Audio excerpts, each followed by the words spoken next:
आशा शैली हिंदी साहित्य का वो नाम जिसने 10 साल की उम्र में साहित्य की सेवा शुरू की और आज तक करती आ रही हैं, वो हमारे साथ हैं। हम उनसे बात करेंगे। आशा जी, नमस्कार आपका स्वागत है हिंदी रचनाकार में जी। नमस्कार। क्या कहना चाहेंगी, साहित्य की सेवा आप इतने दिनों से कर रही हैं, संदेश क्या देना चाहेंगी साहित्यकारों को? साहित्य की सेवा तो ये समझिए बचपन से ही कर रही हूँ। 6ठी क्लास में मैंने पहली कविता लिखी थी। बीच में व्यवधान आते रहते हैं, वो तो अलग बात है, लेकिन हाँ, शुरुआत हो गई थी। तो उसके बाद तो फिर अब चल रहा है, अनवरत चल रहा है। अब तो पूरी तरह से समर्पित हूँ साहित्य के लिए। और काफ़ी बच्चे मेरे साथ जुड़ भी गए हैं। नई नई विभूतियाँ आती हैं, नए बच्चे आते हैं। कुछ जो अपने से समझ में आता है कर रही हूँ। कितनी पुस्तकें निकल चुकी हैं अभी तक? मेरी अभी तक 34 पुस्तकें निकल चुकी हैं, और वो कोई 30-32 पेज की नहीं है। कोई सब 100 से ऊपर पेज की मोटी मोटी पुस्तकें हैं। शोध है, कविता है, कहानी है, गीत गज़ल है, उपन्यास है। लगभग हर विधा में लिखा है मैंने। आपका एक साहित्य आया था छाया देवदार, उपन्यास है वो। उपन्यास का, हाँ उपन्यास है, तो काफ़ी अच्छा था, काफ़ी पढ़ा गया वो। हाँ। तो कभी ऐसा नहीं हुआ कि जो है कोई ऐसा साहित्य आपका आया हो या ऐसा उपन्यास आया हो जिसमें कोई विवाद भी हुआ हो? नहीं, ऐसा अभी तक तो नहीं हुआ।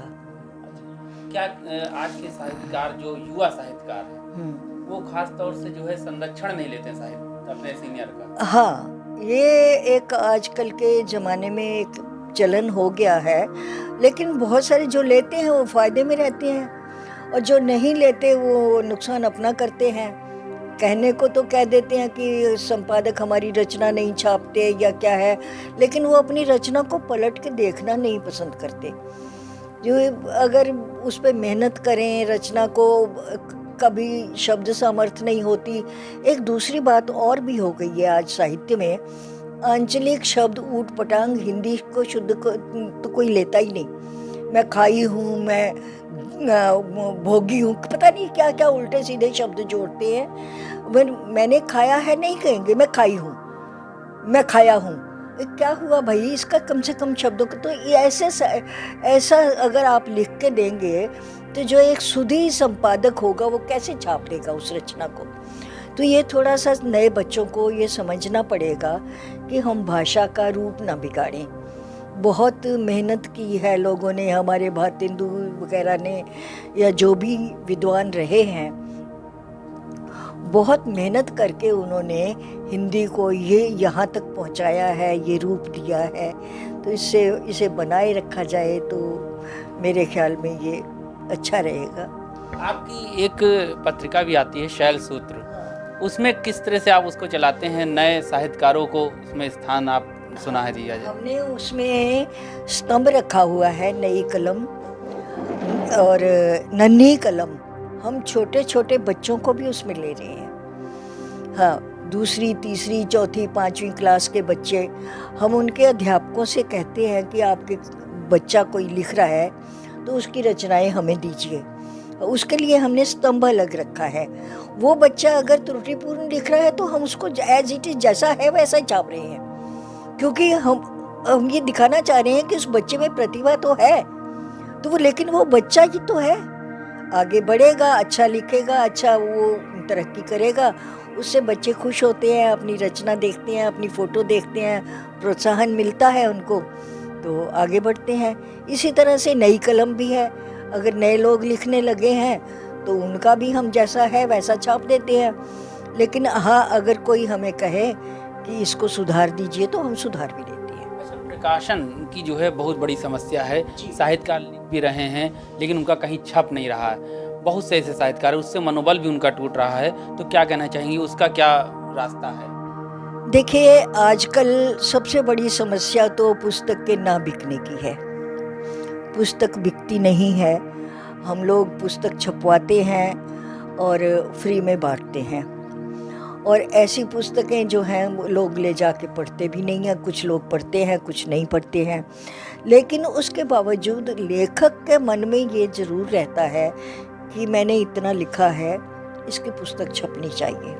अभी आपने कहा कि पुस्तक जो है छपती है, हाँ लेकिन जो है बिकती नहीं है। हाँ। तो क्या रुचि कम हो रही है लोगों में साहित्य की? नहीं, साहित्य के प्रति रुचि नहीं कम हो रही। इसका एक कारण ये नेट भी है, क्योंकि लोगों को गूगल पर और इस दूसरी उसमें रास्तों से पढ़ने को मिल रहा है। और इससे मैं ये समझती हूँ, खुद मैं अपनी बात करूँ तो मुझे जो ज़रूरत है मैं गूगल से निकाल के पढ़ लेती हूँ।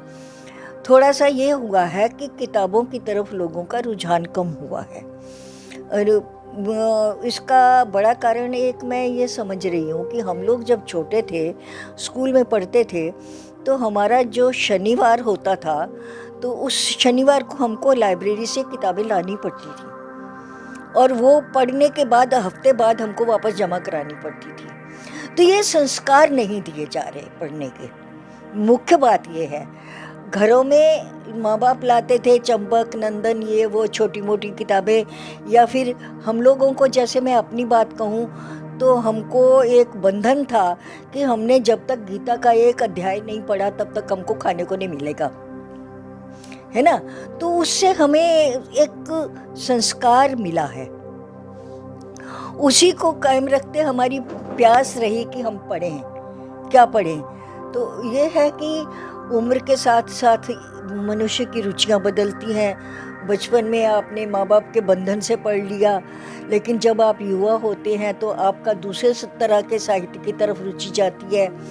फिर जब आपकी उम्र बढ़ती है तो आपकी दूसरी तरफ को रुचि हो जाती है। तो लेकिन कम से कम ये है कि संस्कार पढ़ने का है तो आप पढ़ेंगे ना। तो ये है, मुख्य बात ये है कि हम बच्चों को संस्कार नहीं दे रहे पढ़ने का।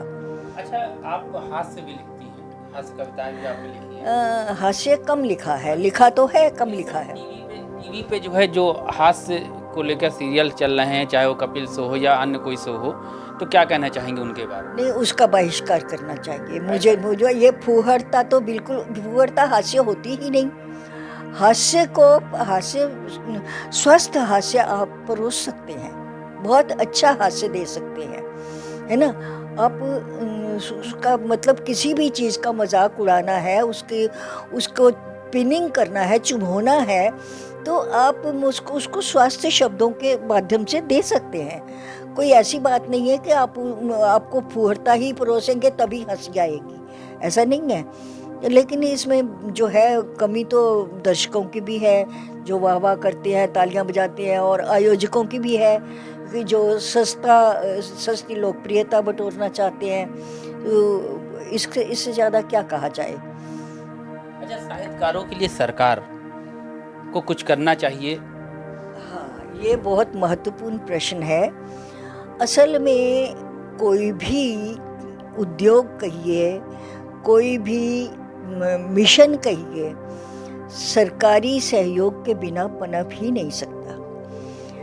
जब आपने ये प्रश्न उठाया है तो मैं एक बात बताऊंगी कि मैं वैसे, मेरा घर बार हिमाचल में है, और मैं इस समय हिमाचल सरकार से लेखक पेंशन ले रही हूँ। तो कम है, लेकिन 1000 रुपया है, लेकिन है तो। और किसी प्रदेश में क्या नहीं है? मुझे तो नहीं मालूम, मैं तो नहीं जानती हूँ कि ऐसा कुछ हो। और हिमाचल सरकार की एकेडमी है, कला संस्कृति एकेडमी, वो लेखक की किताब जो है हर साल खरीद होती है। अब मेरा जिस उपन्यास की बात की है आपने, वो उपन्यास उन्होंने 15,000 रुपये का उपन्यास खरीदा है मेरे से। तो मतलब 15,000 रुपये मेरी जेब में आ गया ना। तो अगर मैंने अपना पैसा खर्च करके भी उसको छपवाया हो तो मेरी लागत निकल आई। एक साहित्यकार को सहयोग है। इस तरह से वो छोटे छोटे गोष्ठियाँ वगैरह करते हैं, उसमें भी साहित्यकार को पेमेंट होती है। मार्ग व्यय प्लस फीस 700-800 रुपया या 900 रुपया जो भी देते हैं, तो वो सब देते हैं। तो हिमाचल सरकार साहित्य के लिए अच्छा काम कर रही है। लेकिन इस संदर्भ में मुझे एक बहुत अच्छी बात याद आ गई है। गुरु गोविंद सिंह साहब का नाम सुना होगा आपने। तो जब पांवटा साहब में उन्होंने अपना गुरुद्वारा वगैरह कायम किया था, तो उन्होंने उस समय अपने लोगों को ये कहा था कि संपूर्ण भारत से चुन चुन के श्रेष्ठ साहित्यकारों को यहाँ बुलाइए। तो उनके दरबार में 52 कवि थे ऐसे जिनको वो पूरी तरह से इतना पैसा देते थे कि उनको अपने परिवार की कोई चिंता नहीं होती थी। वो पलट के परिवार की तरफ देखते ही नहीं थे, उनके घर में खर्चा चल रहा है और वो पूरा काम करते रहते थे। तो जब वो औरंगजेब के उससे भागने से वो अपना साहित्य, बहुत सारा साहित्य उनका सतलुज में डूब भी गया, उसके बाद भी जो बचा वो बारीक अक्षरों में लिखा हुआ वजन में तोल के 9 मन निकला। अब बताइए, राजाश्रय नहीं होता तो कैसे लिख सकते वो साहित्यकार, कैसे काम करता। अब 52 लोगों को उन्होंने पेमेंट किया है, तो क्या हमारी सरकारें नहीं दे सकती हैं? ये इतना ऊट पटांग खर्चा करती हैं, उधर पर खर्चा हो गया, अपना मंत्रियों की तनख्वाह बढ़ा दो, उनके बोनस बढ़ा दो, उनके टीए बढ़ा दो, जो कि कुछ काम नहीं करते। उन लोगों के लिए इतना अंधाधुंध पैसा खर्च किया जाता है। और जो साहित्यकार जो है, देश को दिशा दिखाने वाला, इंसानियत को दिशा दिखाने वाला, हर चीज़ का कल्याण करने वाला, तो उसके लिए कुछ नहीं है। ये तो बहुत दुखद बात है, ऐसा नहीं होना चाहिए। मैं तो कोई भी सरकार है, चाहे उत्तर प्रदेश है, चाहे कोई है, सबके लिए ये कहूँगी कि बंगाल है, मद्रास है, कोई भी है, हर एक सरकार को अपने साहित्यकार के लिए कुछ ना कुछ बजट रखना चाहिए। ऐसी व्यवस्था होनी चाहिए। आपने हमें समय दिया, इसके लिए बहुत बहुत धन्यवाद। सरकार को साहित्यकारों के लिए कुछ करना चाहिए, ऐसा कहना है देश की बड़ी साहित्यकार आशा शैली जी का। क्योंकि कलमकार अगर आगे बढ़ेगा, क्योंकि वो देश को और समाज को दिशा देता है। आशा शैली जी का भी मानना है कि सरकार दिशा देने वाले इन कलमकारों का सहयोग करे। हम फिर मिलेंगे एक नए साहित्यकार के साथ, अपने सहयोगी नीरज के साथ। नमस्कार।